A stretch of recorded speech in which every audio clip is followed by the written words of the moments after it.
मत से चलें। 2 मिनट संत वाणी हम लेंगे, क्योंकि इसी प्रसंग से मिलते हुए वचन महापुरुषों के हैं। उपासक को सावधानी ये रखनी है कि जब तक तुम्हारे शरीर में बुढ़ापा नहीं आता, कोई असाध्य रोग नहीं हो जाता, तुम्हारी इंद्रियां बलवान हैं, तब तक तुम अपनी इंद्रियों को गलत आचरणों में मत उतारो और अपने कल्याण के लिए उपाय कर लो। नहीं बुढ़ापे में या असाध्य रोग में या इंद्रियां जब निर्बल हो जाएंगी तब तुम कुछ नहीं कर पाओगे। जो मनुष्य दूसरे प्राणियों के शरीरों की हिंसा करके या हिंसा करवा के या हिंसा का अनुमोदन करके अपने शरीर को पुष्ट करता है, जैसे पशुओं को लाके काट के फिर खाना, बोले हम काटते तो नहीं, दुकान से ले आते हैं। तो दूसरा, हम लाते भी नहीं है, मंगवा लेते हैं।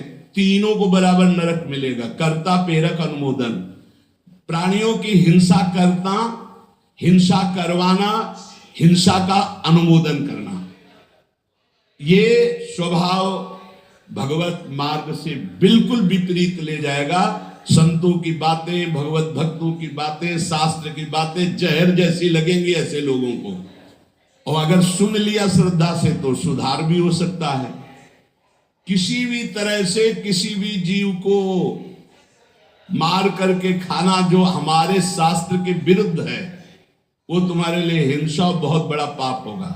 जीव तो सब में है, जीव बिना जीवे नहीं। मूरी में भी जीव है, गाजर में भी जीव है, आलू में भी जीव है, अरहर के पेड़ में भी जीव है, उर्द के भी पेड़ में, गेहूं के भी पेड़ में, लेकिन वो हमारे खाने के लिए शास्त्र सम्मत है। लेकिन ये दूसरे अन्य जीवों के मारकर खाने की बात मानव शरीर के लिए नहीं, राक्षसी भाव के लिए, जो राक्षस है उनके लिए है।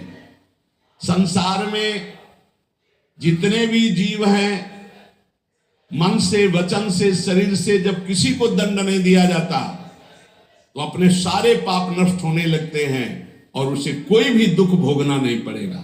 उसके दुख देने वाले पाप कर्म क्षय हो जाते हैं। सभी जीव को चाहिए कि ये बात समझ लें, सब यहां जीना चाहते हैं, सब अपने शरीर को सुखी रखना चाहते हैं।